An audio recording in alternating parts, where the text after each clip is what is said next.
Pagkagising ko nga ngayong umaga, abay dito na kaagad sa kitchen ng diretso ko. Alam nyo mga mema, medyo tinanghali nga ako ng gising. Ganito kasing walang school ang mga bagets. Nako, matagal kaming natutulog sa gabi dahil nagmo-movie marathon nga ang mama siyang nyo. Hindi ako nagkakamali, mga nasa 8:30 na ng umaga nito habang nagtitimpla ang mama siyang nyo ng kape niya. Alam nyo na mga mema, coffee is life. Wala na wala tayong karelasyon mga mema, basta may kape lang. Ang mga nakikita nyong plastic dyan na red at saka blue, yan yung pinamalengke namin kagabi ng mga bagets. At magluluto nga tayo ng sinigang na moy-moy. Pero syempre, bago tayo kikilos muna, kailangan muna nating magkape ngayong umaga. Ako kasi habang nagkakape ay inihahanda ko na talaga yung lulutuin ko. Pinagsasabay-sabay ko lang, charis. Yun na, pag isa ka na talagang legit na nanay, nako, multitasking is real talaga mga may.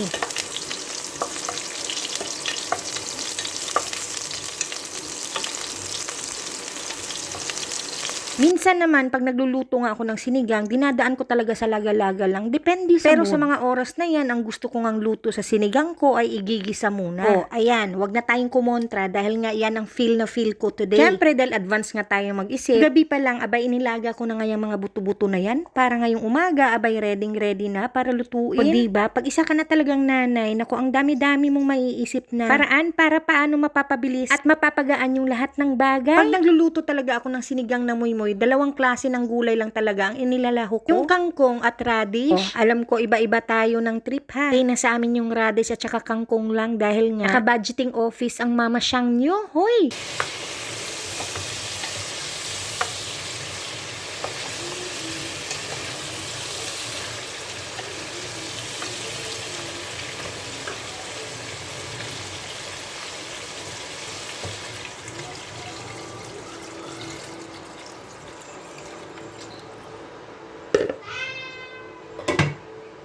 Ayan na nga at pagkatapos niyan ay pakukuluin lang natin yung sinigang na moy-moy natin. Ayan nga at nang kumulo na nga yung sabaw, ilalagay na nga natin yung radish, syempre. Alam ko naman mga mema na madali lang talagang magluto ng sinigang dahil all-time favorite naman natin yan. Lalong-lalo na ng mga bagets natin, favorite talaga to pag mga ganitong ulam. Kaya kahit sinong nanay, alam lutuin ito, kanya-kanya nga lang tayo ng style. Kanya-kanya din tayo ng paraan kung paano natin niluluto ang mga sinigang. Kung wala nga tayong budget, abay okay na nga lang yung sabaw kahit walang gulay. Charot. Mga niluluto ko talagang ulam dito sa bahay, ayun yung mga gustong-gusto talaga ng mga bagets ko. Alam niyo ba kung bakit mga mema? Dahil bilang nanay, gusto ko pag nagluluto talaga ako ng mga ulam ng mga bagets, gusto ko yung nauubos talaga. Kaya yung mga paborito nila yung niluluto ko. Ang kangkong naman ay nabili ko lang na sa halagang 10 pesos. Radish naman ay 2.20. Malalaki na yun mga mi. Hindi ka na din lugi sa mga gulay dito sa amin. Yung buto-buto naman ay bumili lang ako ng 1 kilo at hinati ko yun. 180 nga pala ang kilo ng buto-buto dito sa amin at ang kagandahan ako maraming laman. Bumili na din ako ng 1 kilo nun at hinati ko lang. Kalahati pang sinigang, yung kalahati naman ay pang nilagang baboy o nasan ka. Sobrang mahal na ng bilihin ngayon. Kailangan talaga natin maging artistic o diba? Hindi na natin mababago yung presyo ng mga bilihin ngayon, talagang nagmamahal kaya tayo na lang mag-a-adjust na mga nanay. Bilang isang full-time mom at solo parenting sa 3 kong bagets, pilit ko talagang pinagkakasya yung budget namin sa bahay, sa school, sa lahat ng bagay. Basta babayarin sa bahay, monthly, yung electric bill, water bill, internet, transportation budget, at saka baon, groceries, at mga pangangailangan pa ng mga bagets. Sa totoo lang mga mema, nako, hirap-hirap talaga mag-budget ng allowances. Alam ko makaka-relate talaga yung ibang nanay niyan sa akin. Kaya ngayon, pag namamalengke ako or nag-grocery, talagang nakalista na yan. Yung listahan ko talaga ang sinusunod ko, hindi yung utak ko. Charot. Alam nyo na mga mema, pag na-out of budget tayo, nako, pagdating na naman ang katapusan yan, nako, petsa de peligro na naman. Kinakapos tayo, abay, wag tayong magpapahalata. Charis. Uwing back nga pala dito sa niluluto ko, ayan na nga at luto na siya. Siya talaga sa paborito ko talaga. Pag nagluluto ako ng mga sabaw-sabaw dyan ay